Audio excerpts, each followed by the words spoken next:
Okay, here we are again. We're beginning section 2 of our textbook, The Formal Elements and Their Design, and we're going to start with chapter 5 on the subject of line. Before us, we see a painting by Paul Cézanne, often called the father of modern painting, contemporary painting. And it's a still life. The French call still life nature morte, which means dead nature. And of course, it's a painting of a bunch of fruit and bread and whatnot, but it's not really a bunch of fruit. It's just a painting of that. And we talked about that a little bit last week when we spoke about the Magritte painting. This is not a pipe. And it's important to remember that a little bit here because what you have is um, this basic dilemma that artists face in all art making, and that is that um, that life is never. I'm sorry. That art is never as dynamic as life, and that real fruit has fragrance and texture, and you can pick it up and eat it, and a real bottle of wine is really there with all of its dynamics. And art making can be static. So how do you take a painting of which is simply a bunch of forms in space and give it some of the dynamics which would go into making a work of art? And this has to do with, of course, the training of an artist and also the subject of composition, how to compose and to formally arrange the works of art on a page to give them dynamics. Uh, Things like line, shape, color, texture will all be studied in this chapter. All right. I'm sorry, I said this chapter, I meant this section of the book. Today's chapter is simply on line. Line is considered the basic element of design. So let's look at the Paul Cézanne work first. Looks like a bowl of apples kind of tipping over there, a wine bottle, some kind of tapestry. But what's interesting to understand, if you look hard at the painting, is that Cézanne, who's a masterful draftsman and understands perspective and whatnot, has intentionally made some mistakes. He's made some kind of mistakes in his composition to reanimate and to kind of add life and energy to the work of art. Maybe they go unnoticed to the casual eye, but if you look hard, you'll notice that the table, especially the back edge of the table, if you followed it across, in the upper right hand corner of the table. If you follow it across going left, once it gets behind that plate of biscuits, it drops down a couple of inches, and then it gets to a wine bottle. And then if you come to the far end, to the opposite end of the basket of apples, you see the table has dropped all the way down. So the table is actually, we would imagine, it was a straight object in real life, and Cezanne has um, reanimated it. He's embraced it in a way that he makes decisions where he's not painting what's actually there, but he's kind of re invigorating it, and he's adding some compositional dynamics to it. Because again, at the end of the day, it's just going to be a painting of still life objects of this dead nature, nature morte, and he needs to paint more than's there. Again, this big question for artists is, how can you make a work of art that can rival the dynamics of actual life? And one way to do that, in Cezanne's opinion, as he became the father of modern painting, is to modify what you see towards a creative end. So in this composition that Cezanne has created here, he's made that decision to get the table kind of distorted. And then he's got the wine bottle kind of leaning to the left. That's done intentionally. Also, the perspective curves of the dishes, the dish of biscuits versus the platter of apples. They're all done in a way make to paint something that's kind of beyond what's really there, and to add this kind of dynamics to the work of art. So again, the mistakes we see in the painting are done deliberately, and they're done deliberately in an effort to reanimate the composition and to give life back to the still life, because in the end, it's just some colors and shapes on a canvas. And again, and I don't think those would be obvious um, things immediately noticeable to the casual viewer, but if you study the work carefully, you might see what I'm talking about. The most obvious example is if you drew a straight line around on the back edge of that table, you'd see how the table height jumps back and forth. That's done intentionally. It's also the beginning of cubism because what Cezanne's doing is he's looking at the table from more than one point of view while he paints it. He's seeing the fourth dimension. He's kind of expressing time as he makes the work of art. We'll talk about that a little later on. Here's today's study guide, Chapter 5, Lecture 5, Line. And again, we're beginning Section 2 of our book, The Formal Elements and Their Design. We'll talk about light, color, shape, etc. later on. But for today we're going to start with the basic element of design, and that is line. I have a bunch of terms here: composition, outline, contour line, implied line, etc. And we'll go over those as we move through this lecture. We start off with two photographs of kind of temporary sculptures by a British artist named Andrew Goldsworthy.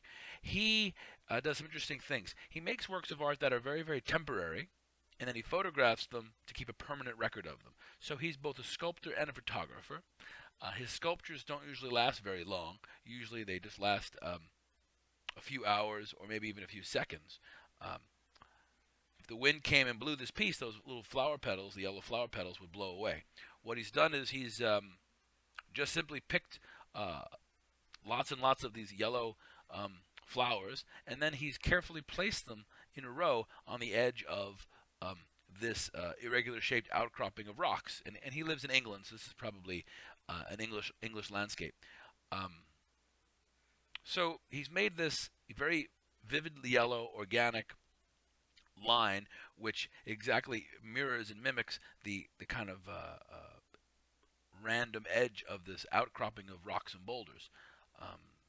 So we have, again, an artist playing with line, one of the principal elements of design, and really just showing us how line can have movement. And you, for the most part, a viewer would see this piece, and most part, your eye would start left and move to the right. That's the way we've been trained to read. So we look on the left, and then we move across the piece, and then finally to the edge of those rocks where it becomes kind of jagged and irregular. And that's an example of how line has direction. When you see a line, for the most part, your eyes visually trace the line and follow the direction of the line. Again, this is a temporary work of art. The next piece makes that point, I think, a little more clear. Here's another piece by Andrew Goldsworthy, and it's reconstructed icicles around a tree. Pretty fascinating piece. Again, it's a sculpture that was very temporary, that was photographed, and through the photograph it lives on forever. Icicles happen where it's cold out and you have a change in temperature. Water melts, and as it's dripping, it gets cold again, and the water refreezes. So when ice melts, not water, when ice melts off, say, a rooftop or the edge of a tree, it begins to drip down through gravity. And then if the temperature gets cold again through nightfall coming or whatnot, the water refreezes, so you get an icicle. Well, here, Goldsworthy's taken a bunch of icicles and he's reconstructed them around a tree. He does this by shaping them with his hands, and then even using the warmth of his hands to reshape them, and then his own saliva just to kind of stick them back together again. And it's a really painstaking and fragile activity. He may have done this piece a dozen times all day long until he got it just right. And then finally, when he got this spiral of frozen water to hold up around this tree, just the way he got it, he stepped back, took a photograph, and the piece may have crumbled just seconds later. Often the pieces only last for a few minutes. But it's a kind of a startling and beautiful piece, especially the way he's captured the sunlight illuminating this transparent, translucent kind of spiral around the tree. The spiral, again, is another kind of line, and here we could trace the line and the direction of the line, perhaps starting at the top where it's thinnest, and then spiraling around the tree till it goes behind the tree, and then we see it reappear, and then it vanishes behind the tree, and then reappear, vanishing and reappearing. And that's an example, again, of an artist who uses line, and in this case, in a kind of unexpected way. We saw the yellow flowers, and now you see the spiraling bunch of ice. So again, as we begin this discussion on line and the varieties of line, we've seen kind of in the first piece, a jagged line made of yellow flowers, and now we see a growing, spiraling line that kind of comes and goes as it is hidden behind the tree in front of us. We'll start a comparison now of outline and contour line, and what is outline and what is contour line. This first piece is by Johnny Quick to See Smith, a Native American artist, and it's called House, and it looks like a teepee, a traditional Native American house, which is done in outline. You see kind of an outline drawing of a teepee. Interesting enough. And so again, remember, this piece is here really to show us what outline is. The outline edges of a thing have been kind of drawn to express kind of a simple cartoon form of the thing, or an outline. Um, the word house is stenciled there in kind of a traditional kind of stenciling font, which seems to be maybe contrary to the subject matter, the Native American teepee. And then there's some other small collaged elements, look like kind of magazines on the piece, and those are they say various things which kind of are contrary to what I would associate with traditional Native American ideas. A couple of the phrases say, I'll read a couple of the quotes. Some children lead a very sheltered life. Um, remember how much easier a home came together when you didn't have to choose carpet. All sunrooms are not created equally. And these are just kind of these catchphrases which came from probably home decor magazines and the world of advertising about homes. And I think the kind of irony or contradiction the artist is trying to present to us is that the traditional Native American who lived in a teepee didn't have these concerns about sunrooms and carpeting and lived a very simple life, one that was more essential and tied to perhaps simplicity and survival. And now we all, including Native Americans, live in a world with home decor magazines and Martha Stewart's living, and think about sunrooms and carpeting and some things that are pretty extraneous to perhaps the essential life that the Native Americans lived long ago. So here, I think Johnny Smith is presenting kind of this kind of conundrum and this kind of irony of what the TP is, and as it was a house, and as we now live in a society where no one can escape this idea of contemporary living and decor and whatnot. So it's kind of got a little tension there. But the primary reason this slide is being shown to you at this time is to understand what outline is. And this is outline. And what we're going to do is we're going to compare outline to contour line, because outline and contour line are not synonymous. Outline and contour line do not have the same meaning. Here's a contour. I'm sorry. Here's a contour line drawing, not an outline drawing, but a contour line drawing of a female figure, and it's made by Henri Gaudier Briesca, and it's done very quickly and gesturally. You can see how the line is very fluid, and it looks like it moves very quickly as the artist made the drawing. This drawing may have taken maybe 30 seconds to make, maybe less. And maybe the artist worked in a series and had the model pose for him and perhaps made a dozen or 2 dozen of these drawings in an hour or so, some of them being perhaps better than others. And the artist felt this was one of the more successful ones because he's presenting this as a finished work of art. Sometimes an artist will work quickly and make 10 or 20 drawings, and only 1 or 2 of them will be keepers. This is a wonderful drawing. And if I had to explain to you the difference between outline and contour line, I would point out the right calf of the subject, where you see the woman's right leg, and you can see the calf muscle and the ankle. And those are examples of contour lines. Contour lines are like outline, but they're kind of the interior outlines, or the other interior edges of the work of art. If this was just an outline drawing and not a contour drawing, we would only see the outer edges of the figure. So again, if you traced your hand, if you look at the palm of your hand, and if you traced it on a sheet of paper, like maybe you did for a Thanksgiving art project when you were in 3rd grade or something, that would be the outline of your hand, just tracing the outline edges. If you had to draw the inside marks on the palms of your hand or the insides of your knuckles, those would be contour lines. So contour lines include a lot more information than outlines. This drawing shows us a lot of outline, but also it shows us some pretty exciting contour lines. Contour lines are the inside edges of the thing. The left foot, bottom of the left foot, we see the arch of the foot and the inside of the toes. Those are all very gestural examples of contour line. This drawing, again, looks like it's done very, very quickly without a painstaking amount of attention to precision, but rather an overall gestural quality. Again, the quality of line in this drawing seems very spontaneous and fast. Looks like it was done quickly, and the artist was less concerned with complete accuracy and more concerned with an overall gestural quality. So again, we've just compared outline to contour line. There are other kinds of line, other varieties of line. We'll talk about implied line right now. An implied line is another way that line um, exists, and unlike the previous two, contour and outline, implied line relies upon our perception. So, if you think back to the last chapter when we saw the guys who were the early photographers, Etienne Jules, Marais, and Edward Moinbridge, who did the photographs of the horses running.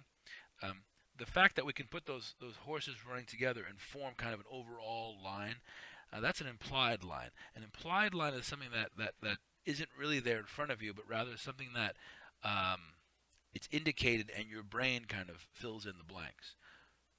So when you see the three dogs in this Keith Haring painting, there's kind of an implied line created by the three dogs. We see kind of an archway, and we envision the dog on the left jumping, and then going through the guy's belly, and then concluding his journey. So those are all an implied line. The 1, 2, 3 dogs together make up an implied line. An implied line is a line where there is no line. An implied line is kind of connecting the dots between one point and another.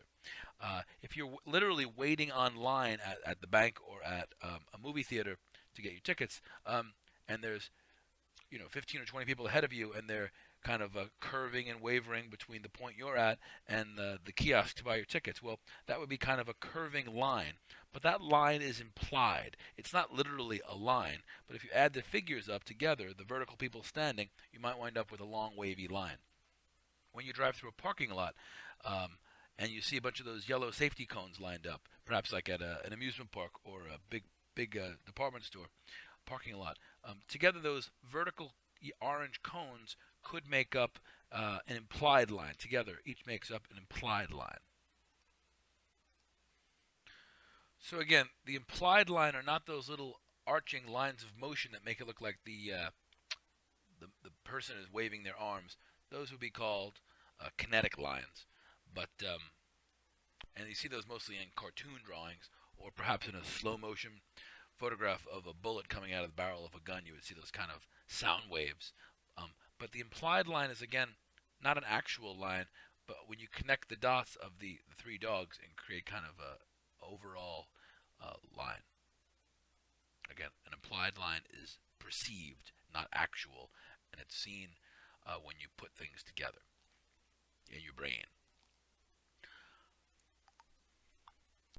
Here's an Alexander Calder piece.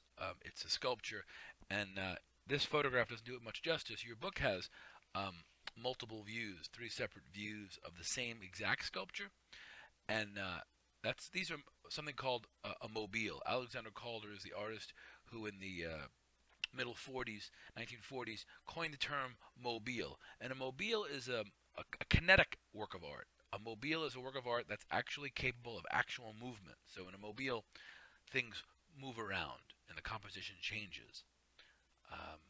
Perhaps when you were a child, you had a mobile in your crib, or if you have a younger, your own child or a younger brother or sister, you might remember the mobile they had in their crib, and that helps babies look and stare and understand perception and develop their ability to see and understand forms in space.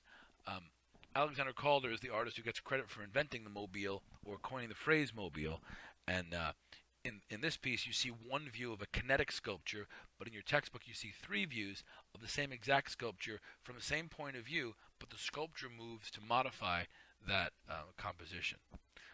If we think about line again, there are the implied line in this piece we could describe from this very view. If we see the kind of black leaf-like shapes in the bottom section, well, we create a line if we connect all of those together. So 1, 2, 3, 4, 5, 6 kind of triangular leaf shapes on the bottom. We kind of bring them together to create kind of a horizontal arching line. That's an implied line. There is no line there. There's no actual line there. Another kind of implied line, a more complicated still implied line, is called a line of sight. A line of sight is just as the name implies. It's a line based on someone looking at something, and the phenomenon that we usually look to see what someone is looking at. I think the phenomenon that if I'm walking down the street and someone's standing there looking up at the top of a building, and I look to see what they're looking at, I think that phenomenon is probably an instinctive evolutionary trait that we do out of curiosity and also perhaps a survival instinct to make sure that perhaps a rock doesn't fall on our head, or to check up for our own safety. But if you're talking to somebody and they are distracted and look over your shoulder to see what's going on, you'll turn around to see what they're looking at. Well, that's because you're informed by their line of sight. You want to see what they're looking at. Well, artists know about this, and they use this device, the line of sight, when they work on the composition of a work of art. So here's an enormous painting, 22 feet tall, by Titian, called The Assumption and Consecration of the Virgin. And it's a pretty complicated and enormous painting with 3 different areas.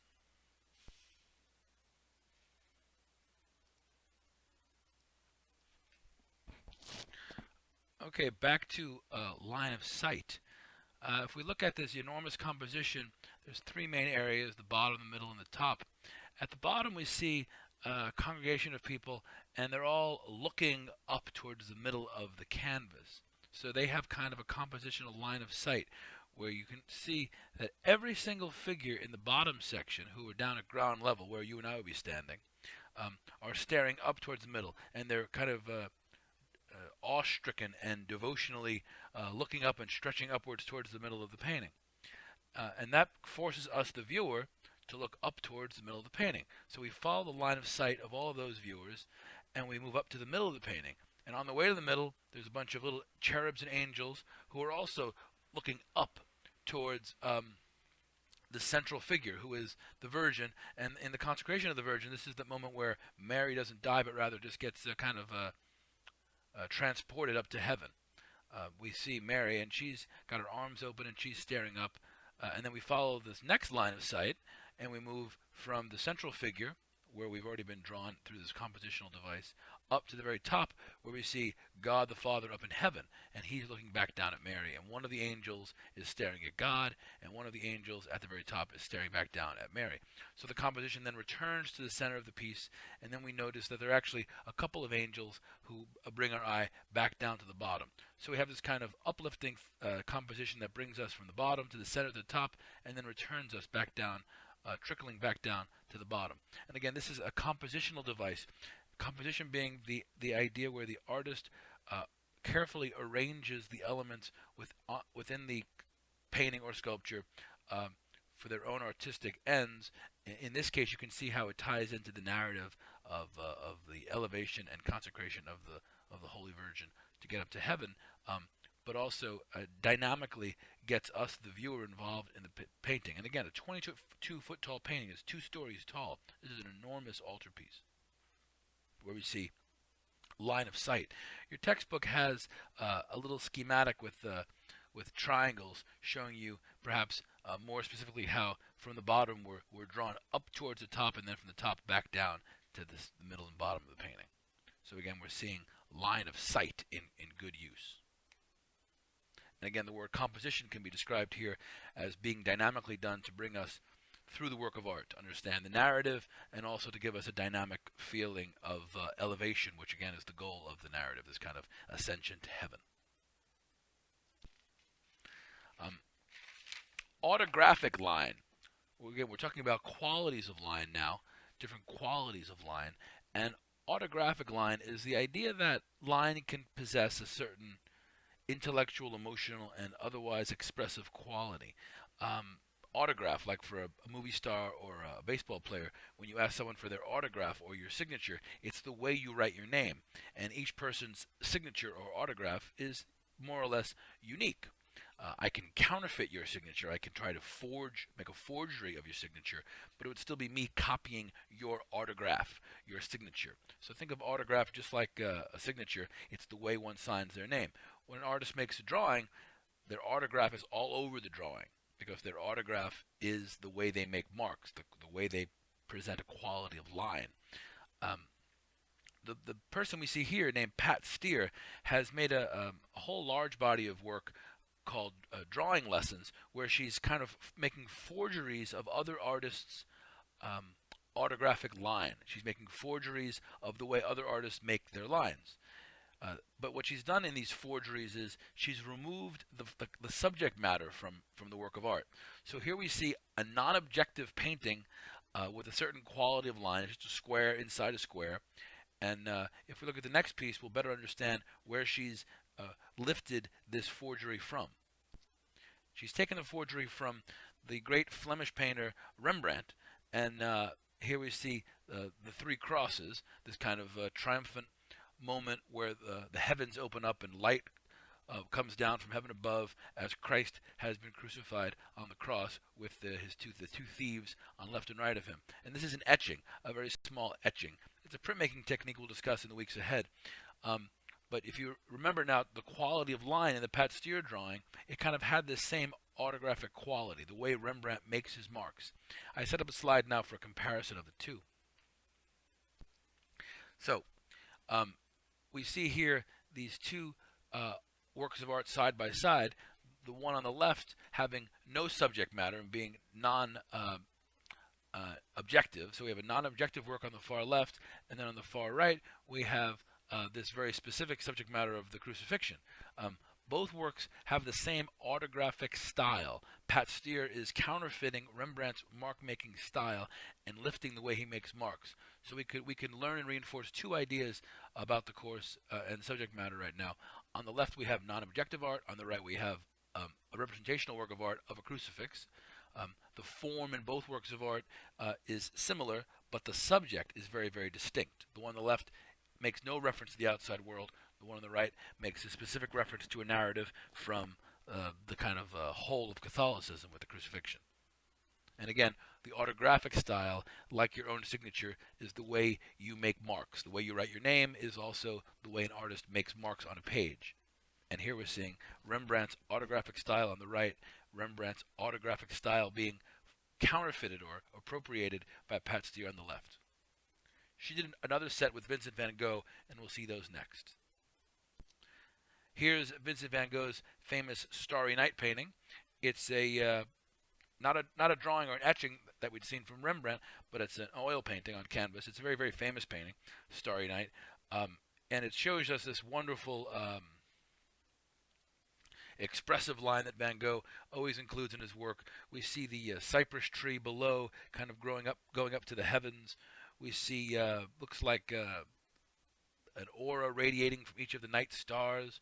We see even the wind swirling in a spiral form. And then down below in the city, the church spire growing up, kind of mimicking the cypress tree. And then even the houses and the mountains behind them kind of feeling like they're moving like the sea. The whole thing has a lot of movement to it. Many people feel that Vincent van Gogh's work is some of the most personally expressive in the history of painting and history of art. In the painting Starry Night, which we see in front of us, life and death, the town and the heavens seem to collide and are connected both by the church spire and by the cypress tree. Both start in the bottom and then pierce up above the horizon. The expressive line Van Gogh uses is loose and gestural, so much so that it almost seems out of control, like it's blowing like the wind. However, Vincent van Gogh's line is also a consistently recognizable style where it becomes autographic. We know Vincent van Gogh's work just from the way he makes marks on a page. It's that expressive. Let's compare this to Pat Steer's Parallel. Here we see Pat Steer, again, counterfeiting and appropriating Van Gogh's autographic mark-making style, his quality of line. But as I've mentioned in the previous pairing, she's removed the subject matter. Her work becomes non-objective. Autographic line is the quality and type of mark making unique to a specific artist. Autographic line is like your signature. It's the way you write your name that you can't stop writing. It's the way an artist makes their drawing, the only way they know how to make marks. It's kind of that inborn, personal, expressive quality that each person might have. And here we're seeing two works of art. The one on the right is an actual Van Gogh Starry Night. The one on the left is a non-objective kind of a counterfeit version of the mark-making Van Gogh uses in his art. there's kind of a little section in your book called Works in Progress that focuses on a specific idea of an artist. And now we're going to look at more Van Gogh stuff. Here we'll see a couple of drawings and a painting by Vincent van Gogh. We know a lot about this painting and a lot about Vincent van Gogh in general because he wrote letters back and forth to his brother Theo all the time, and these letters have all been saved, so they're available for art historians to read. And I say letters, but they also included drawings, as you can see here in the center. This is a letter that Van Gogh wrote to a friend, John Peter Russell. This one wasn't written to his brother Theo, although he had a constant correspondence with Theo. Theo, in fact, also sent Van Gogh money to allow him to keep his vocation as an artist, even though he didn't sell much work while he was alive. He was kind of the epitome of the starving artist who became successful after his death. And as you all probably know, Van Gogh's death was a suicide. After he cut his ear off, a few weeks later, he shot himself in the chest and died 3 days later in a hospital bed from his wounds. Okay, so here's Vincent van Gogh's The Sower. The sower is someone who sows seeds, someone who plants seeds by throwing them into the ground, like a farmer. Van Gogh's concerns, and we know about these concerns because they're written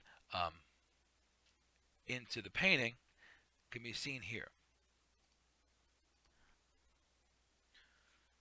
So in this kind of preparatory drawing and letter that he's written to his friend, in English, by the way, because he's Dutch, and he's writing, because you can read it as clear as I can. It says, "Yours very truly, Vincent." So it's actually written in English. So he's bilingual. He's talking about his efforts to solve this kind of this disharmonious color clash. Chief among his concerns with this drawing and then painting were the disharmonious color clashes that were constantly trying. He was constantly trying to resolve these color clashes in his painting. After struggling for a period of 8 days, he finally found the combination of colors that worked. So this is a drawing he starts with. And here's the painting, The Sower, where he shows the young man kind of with a shirt full of seeds held up by his left hand, and his right hand kind of throwing those seeds onto the field. Van Gogh again is struggling with this color combination. And here's a quote: "He's longing for the infinite, and he's trying to get this. Again, in the preparatory drawing, we saw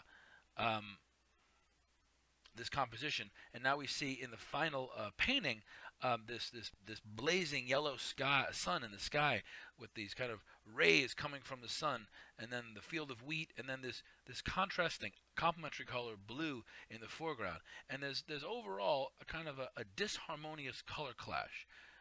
We would say that this piece is kind of startling, and that it's not very settling, but it has kind of an urgency and almost a disharmonious kind of aggressiveness to the color scheme. In the end, Van Gogh was not happy with the painting, and that he felt that it didn't properly express what he wanted. So he goes from a drawing to a painting, which is a normal progression for an artist, and then unusually he moves to his final work of art, which is not a painting at all. He moves to this piece.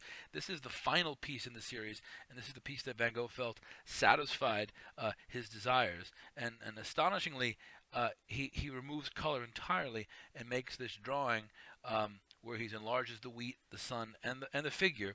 Again, eliminating the house and the tree. But what's so beautiful and dynamic in this piece, and why we're looking at it right now, is we see this incredible variety of line in the drawing. In Van Gogh's longing for the infinite and this idea of the sublime, he's returned to the most fundamental element of design, which is line itself. So he's removed color, and now we see this circular void, the sun and the rays coming from it, and then the sky is done with this little stippling, little dots in the air, and then this intense version of a landscape where we see the lines in the foreground being very, very large, and then as they move closer to the horizon line, getting smaller and tighter. And then this wonderful drawing of a figure where the figure seems as if he's made of the very lines that have built the soil, as he's kind of built right up of those same autographic, very expressive lines, and he's throwing his seeds. So again, we've just seen a progression from drawing to painting, which is normal and traditional as one develops a composition, but then back to drawing. And the reason why we're seeing it in this chapter is, again, because this is such this drawing in front of us is chiefly concerned with the varieties of line, and it's the varieties of line that go together to overall make up the work of art. We've looked at a few artists, Rembrandt and Van Gogh, that use a highly expressive line. Expressive lines don't have to always be so kind of emotional and so drippy. Here's a contemporary artist named Sol LeWitt who uses what we would call an analytic or classical line. Sol LeWitt employs a line that is equally autographic. It's his own signature style, but it's one that reveals a personality very, very different than Van Gogh. Again, Sol LeWitt's line is analytical. It's very precise and totally controlled. Van Gogh's line is expressive, imprecise, and emotionally charged. So we have a real distinction between the two. Van Gogh's line, again, was expressive, imprecise, and emotionally charged. Sol LeWitt's line, which we see here, very geometric, very mathematical, we would call this analytical, precise, and controlled. The Sol LeWitt drawings are so precise and controlled that if a museum's own a LeWitt painting or drawing, they also own the instructions which explain how to create the work. One of the strongest elements in Sol LeWitt's drawing is the kind of grid that occurs as the lines cross one another. And we'll talk about the grid a little later on. But first, you see this Sol LeWitt drawing, or painting, which is usually done as a mural on a wall. They're not done on canvas. You can't move this painting, but rather you have to paint it directly on the wall of a museum or gallery. And when you buy the work of art, so if this museum owned this work of art, they would have very, very exact blueprints down to color swatches and the exact layout. And then when the show is over, believe it or not, they actually paint over the painting. They would roll over the painting. It would be destroyed, removed, erased. And then months or years later, if they chose to show it again, they would take out their exact blueprints and hire trained artist assistants to come in and recreate the painting to these exact specific standards. Kind of the same way an architect doesn't actually lay the bricks for your house, but does designs and drawings. Sol LeWitt's kind of like an architect for a painting. He makes the blueprints and the very exact plans, and then they're expressed to those rigid standards without him. Again, these are analytic lines. Very, very precise and measured. Here's a photograph of one of the drawings in progress. You can see it's done with careful measuring and rulers and even masking tape to tape out different edges to allow for the precision that is part of Sol LeWitt's analytic and very logical mark making.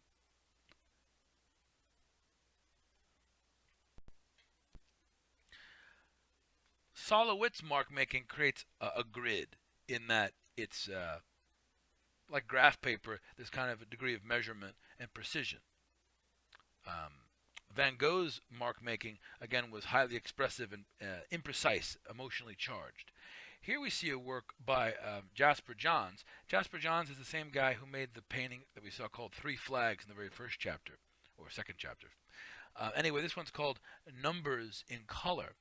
And there is this kind of grid that the piece is presented on, and this is kind of a wonderful work of art in its dichotomy, in the distinction of the two things it's showing us at once. I think the strength and the tension of this piece, which does exist in this grid, is in its kind of extreme kind of opposites. We see a grid, which is mathematical. We see an analytic or classical kind of framework here. We see kind of a logic and reason here. And then we even see numbers which are what could be more logical than the counting, 0, 1, 2, 3, 4, 5. We have all the digits presented in a grid as well. So we have numbers and mark making, which are entirely about logic and reason. We have the grid about logic and reason. But then we have this really expressive manner in which the painting has been made. He's done it with complementary colors, vivid blues, and contrasting orange. So we've got this kind of vibrating color scheme. And then he's done it in a very expressive kind of slapdash way, where we see paint dripping, and we see imprecision, and a really undescribably unmeasurable kind of expressive, imprecise mark making. So the idea seems very precise and controlled, but the execution is very imprecise and emotionally charged. And I think the tension and the success of this work of art is that distinction between what you could explain as being rational and ordered, and then what you can explain because of its irrationality and its expressive dynamics. And that's kind of the simple opposites, and the simple tension of the piece is these two oppositional ideas. Um, Jacques-Louis David is a French painter, and here we see that same grid that Jasper Johns has painted his digits on, the numbers on. And this grid is this is a preparatory drawing, study for the death of Socrates, and it's a charcoal drawing. What's important is to see the drawing and then the grid, and understand that in this kind of classical and analytical line, artists often think within this precision of measurement. The whole thing can be kind of fit into a graph paper. This is the preparatory drawing where the grid is still in place. When it comes time for the final painting, the grid has, of course, been removed. Here's the final painting, and this is the moment where all of Socrates' followers' heads are down, and they're all in despair. One guy has his hands against the wall, another guy's covering his eyes, two guys covering their face, hands thrown up in sorrow, because Socrates is about to drink the deadly hemlock, and Socrates is going to essentially commit suicide, and he will die a martyr. He will die because of his beliefs. He has certain intellectual beliefs in the world, which in the end are proven correct, but the ruling powers don't agree with him, so he's been imprisoned, and he's chosen the path of suicide rather than to recant his opinions. Now, of course, years later, we learn that Socrates' views were correct, but he's going to commit suicide with nobility and strength. You see his finger in the air pointing out that he has the high ground and the moral ground, and he is correct, and all those around him, his followers and disciples who love him and love his teachings, are in despair. So David, in the year 1787, has made this painting for an event that happened 2,000 years prior. So he's referring to kind of a mythological idea now. This idea has been mythicized. We don't know exactly what happened. We just we learn through ancient Greek literature that Socrates drank deadly hemlock and committed suicide because his ideas were not held true by the ruling party. You can see on the lower left-hand corner, we see some scrolls out there and a pen and quill. So apparently Socrates' ideas and writings have been recorded, and now he's going to kill himself because people can't handle his beliefs and his ideas about the universe and science and whatnot. So he's going to kill himself. But again, the grid created by those bricks in the back of the painting, and then the way Socrates' arm is almost at a 90-degree angle. When you see this classical or analytical use of space and line, it almost seems as if everything's happening on a stage, kind of right in front of us, horizontally, and we see a stage right in front of us. These are all these are all men in the foreground.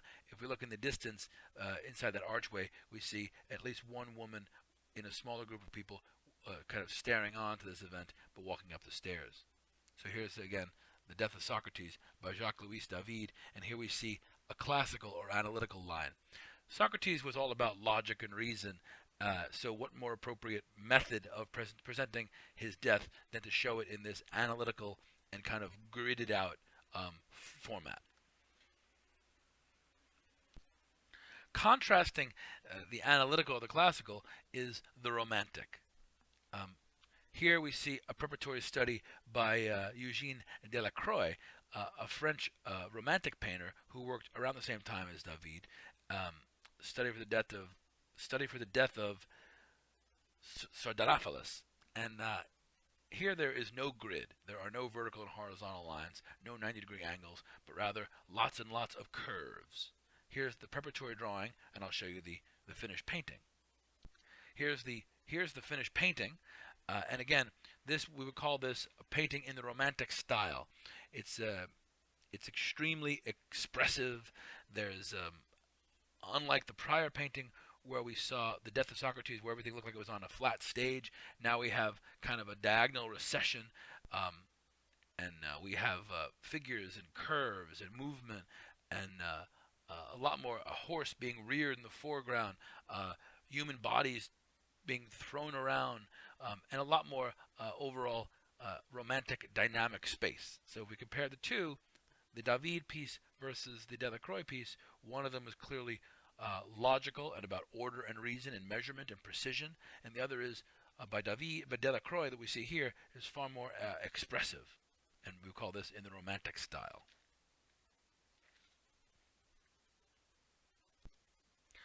Contemporary artists work in a variety of ways as well. Here's an artist who's alive and well, working today. This painting's made in 2004 by Matthew Ritchie, No Sign of the World, and he's got a combination of both precise analytical lines and romantic expressive lines.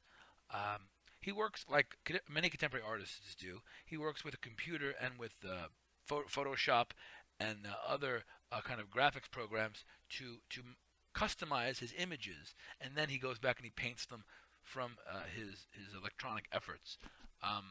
But here, just to encapsulate this contemporary work of art, we see a variety of line.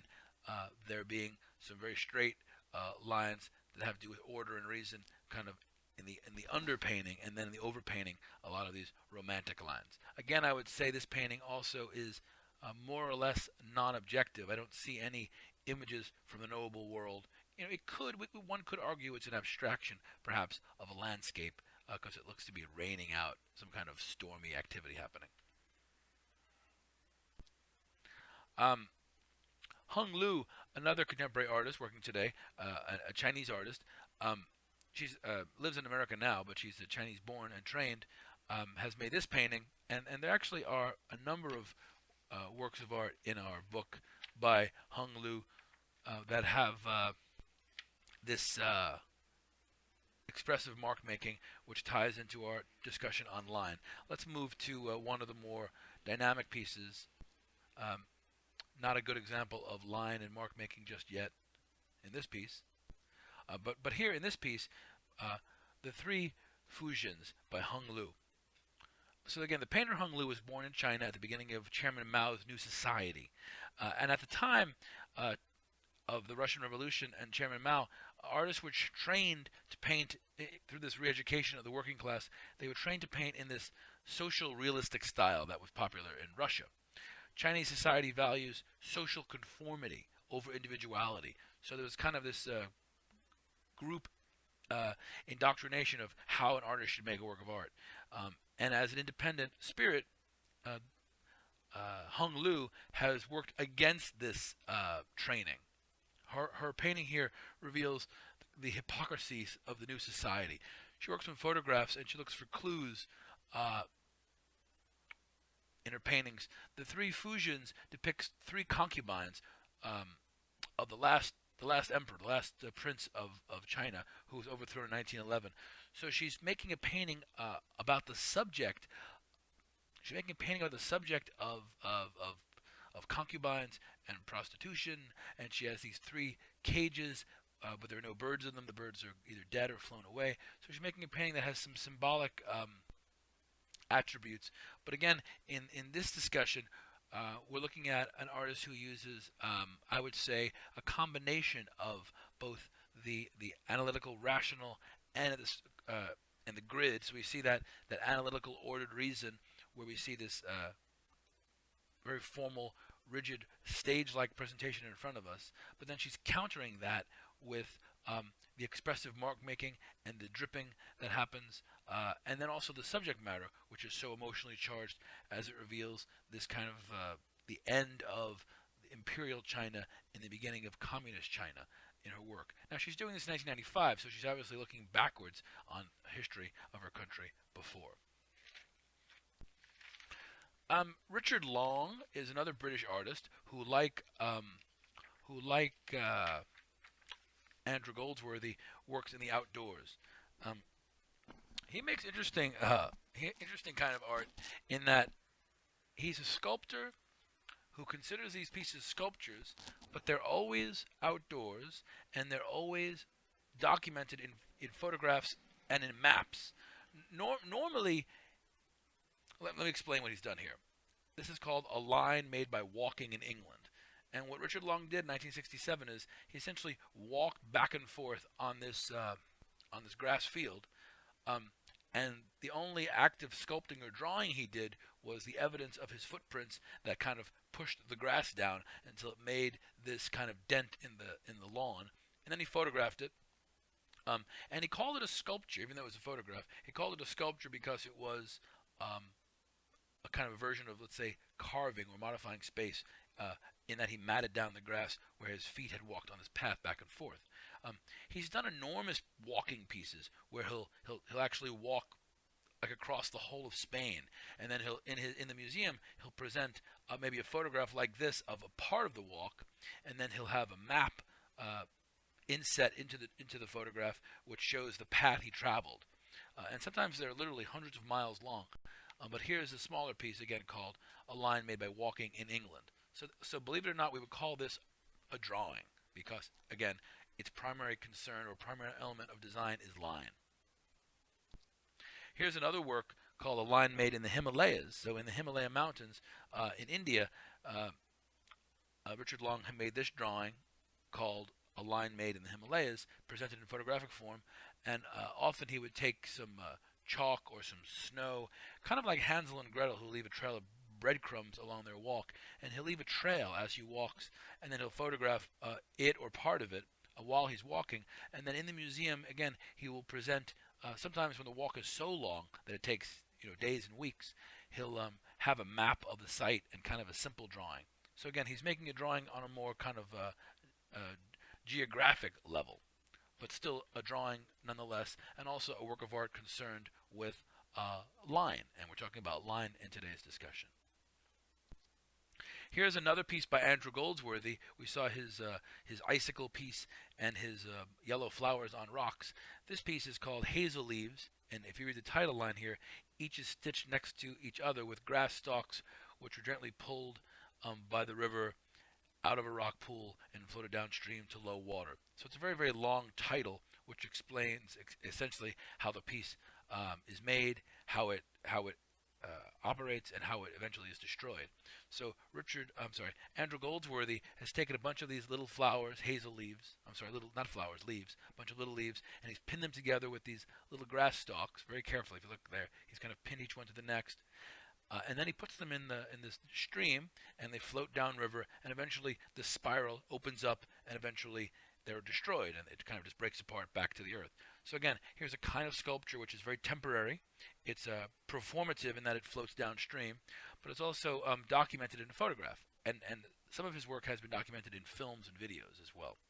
Anyway, Andrew Goldsworthy, again, working with line, which is spiraled up here, but as the stream would carry this piece downriver, the spiral opens up, changing the line. So it's a work that includes line in organic and dynamic manner, also in a kinetic manner, in that this piece is a work of art capable of actual movement. When art can actually move, like Alexander Calder's mobiles, and this piece which floats down a river, we'd say it's kinetic. So kinetic work of art, again, is one capable of actual movement. A kinetic line is a little bit different. A kinetic line are those little motion lines that you'd see around a cartoon drawing that show arms waving, or again, if you fired a bullet out of a rifle and had a super slow motion video camera, you would see the sound waves coming out of the barrel of the gun. Those are lines of motion or kinetic lines. This piece is actually kinetic in that it actually will float downriver. As we move on in this chapter, we'll talk about line and cultural convention. There is, believe it or not, even line, which seems so general and broad, can still have cultural conventions. For the most part, culturally and stereotypically, and perhaps incorrectly, but again, for the most part, The analytic line and the classical line are normally associated with order, reason, and for cultural conventions and for prejudicial reasons, mostly associated with maleness. Not that women can't be rational and precise, and that men can't be irrational and imprecise. But here we see a work of art that's Zeus or Poseidon. This is a Greek bronze statue.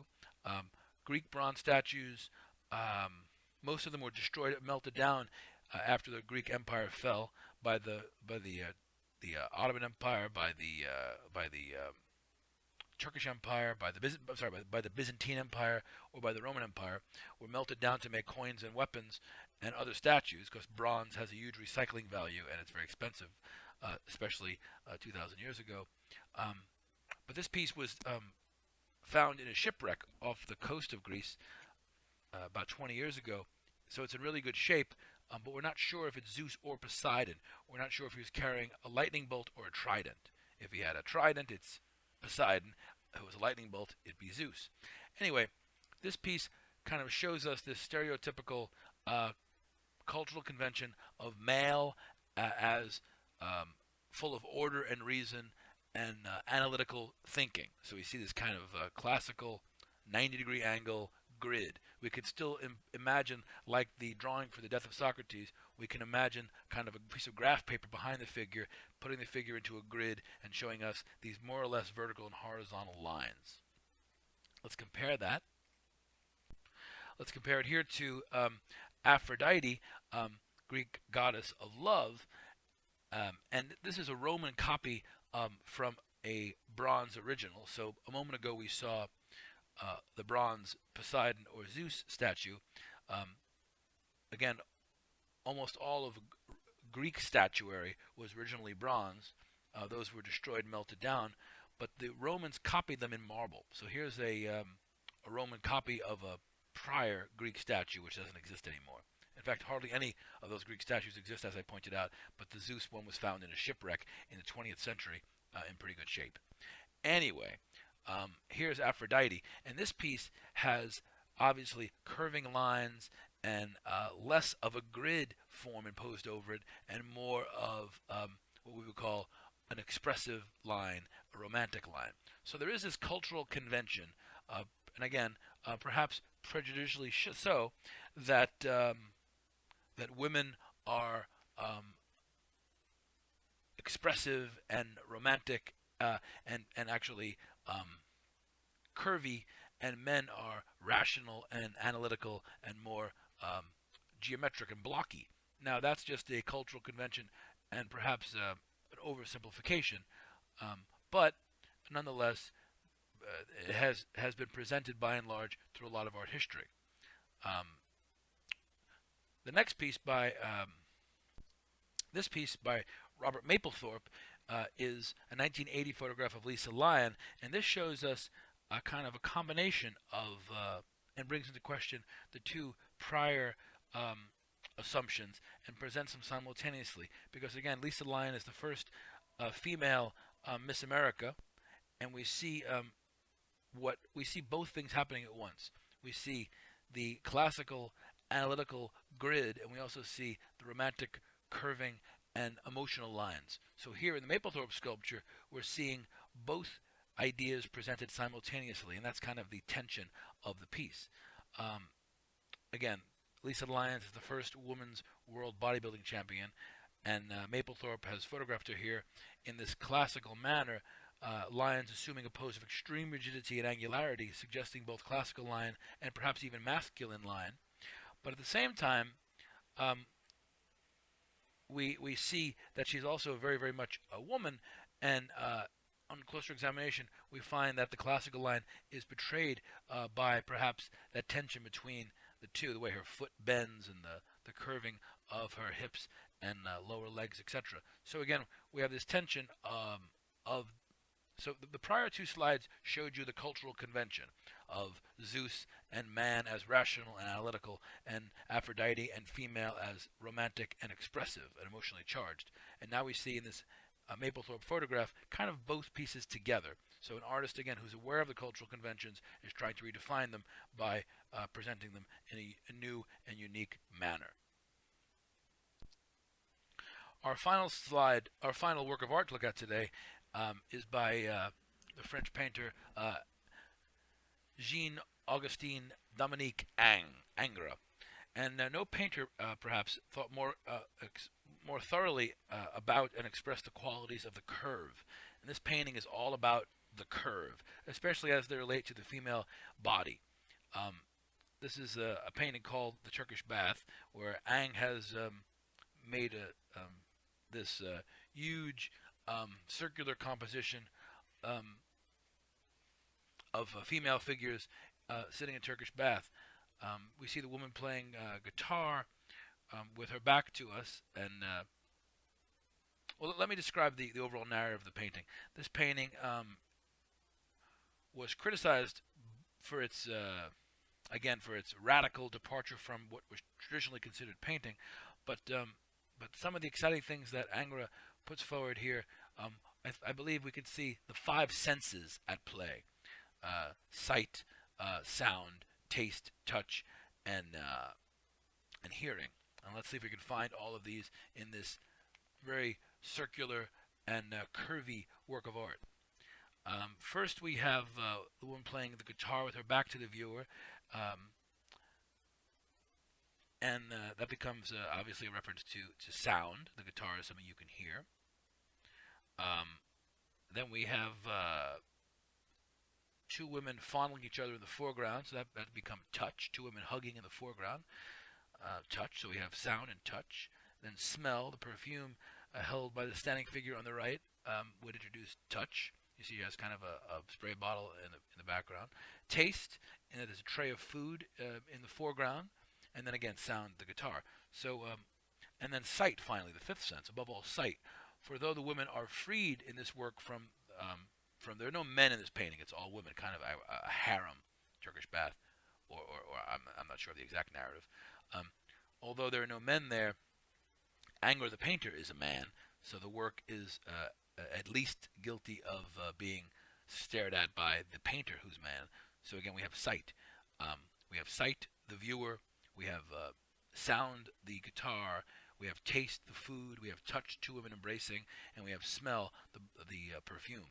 And those were all elements of the composition that the artist has carefully composed to bring this work to its full dynamic potential. So that concludes our study of line today. Next, we'll move on to space. There will be no quiz after today's lecture, but there will be one following the chapter on space. Here's our study guide in case you were taking notes and wanted to have a look at them. I'll just go down the list to make sure I've covered all the terms. Composition, we explained, yes. Outline and contour, we did that. Implied line is a line where there is no line. Autographic line, the signature style artists use to make things. Classical and analytical line have a similar, almost identical meaning. Romantic line, the opposite of that. Line of sight is a kind of implied line based on people looking.